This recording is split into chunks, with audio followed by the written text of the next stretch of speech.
Glory to Ukraine! More and more videos with a large amount of various armored vehicles of the armed forces of Ukraine are appearing in open sources.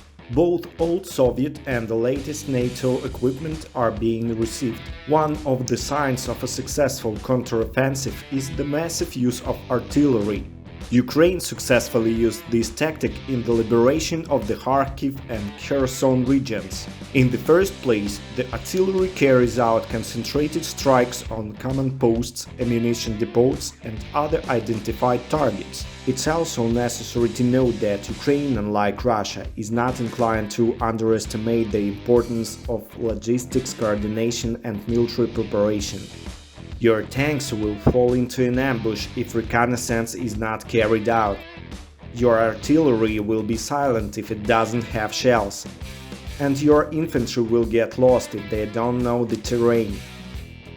Lately, we have been witnessing more and more evidence that a large number of modern artillery systems are being received by Ukraine from its partners.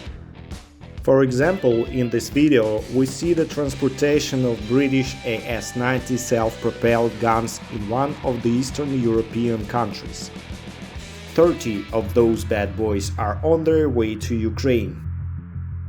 And this is the transportation of Swedish armored fighting vehicle CV-90. In addition to these AFVs, Sweden announced the transfer of 8 units of one of the most modern artillery systems in the world, Archer.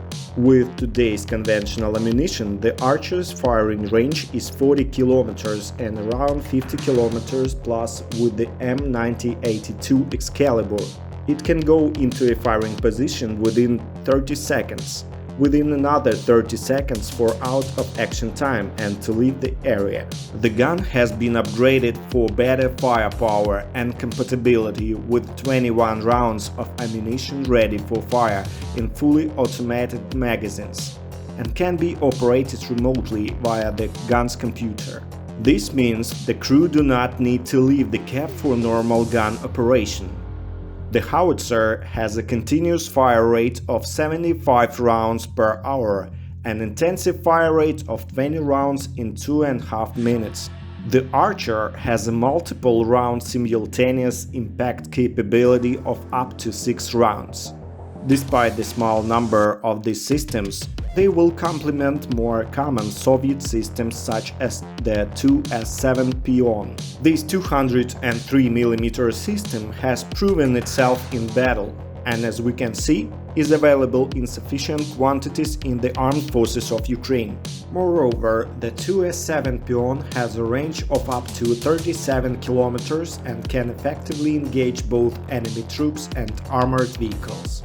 Well, the question arises, what can Russia oppose against the huge amount of modern armored vehicles that will attack its defense any day now?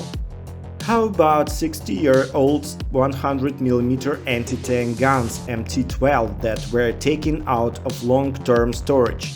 This child of the Cold War and the nightmare of the M60 and Leopard 1 tanks has clearly seen better days. And this is the Polish AHS Crab, self-propelled howitzer, spotted somewhere in the east of Ukraine.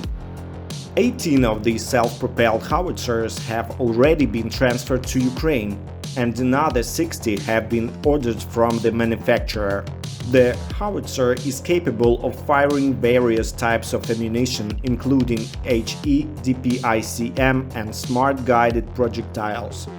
Its maximum range is up to 40 km, and it can fire up to 6 rounds per minute. The Crab has a crew of 5 and is equipped with advanced computer system and a digital fire control system, which allows for accurate and fast targeting. It entered service with the Polish Army in 2017, and several dozen units are expected to be produced in the coming years. The AHS Crab is regarded as one of the most advanced artillery systems in Europe. And this is a video posted by the UK Defense Ministry showing the training of Ukrainian artillery crews with the self-propelled howitzers AS-90, 30 of which will be delivered in Ukraine. We have discussed relics of the Cold War, but what about modern Russian artillery? The most modern system is the 152mm 2S-19 Msta-S, which was introduced in 1989, along with its variants. Russia has about 1,000 of these howitzers. Well, at least it had, until Putin decided to invade Ukraine last year. According to Oryx, a defense analysis website that tracks material losses using visual evidence and open sources intelligence from social media, at least 150 howitzers were destroyed, damaged or captured by Ukrainian armed forces.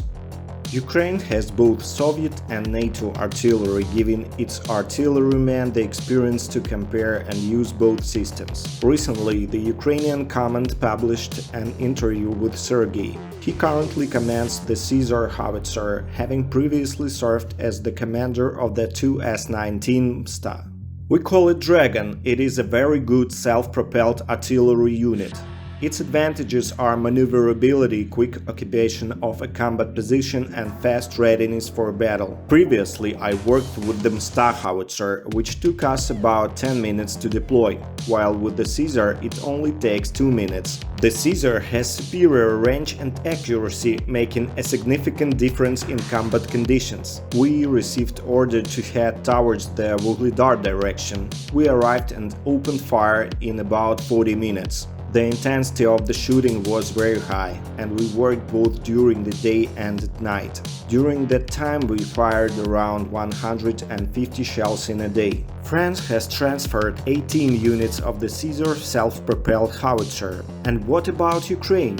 This is the 2S-22 Bogdana, a modern 155mm self-propelled howitzer developed in Ukraine. As far as it's known, only one unit of the system was manufactured before the war. At the start of the Russian invasion, the Bogdana's manufacturers were ordered to destroy the sole prototype to prevent the Russians from capturing it. However, it was able to be moved away from the Russians and handed to the Ukrainian armed forces. On May 7, 2022, Forbes reported that the prototype had been deployed at the front and was firing at Russian targets. In June 2022, Ukrainian forces on the mainland of Ukraine reportedly used the 2S-22 Bogdana to shell Russian forces on Snake Island, which is 35 kilometers from the mainland. This, along with strikes from other artillery systems as well as drones, led to the later withdrawal of Russian forces from the island. In January 2023, the 2S-22 entered full production. The first units will be delivered in the next few months.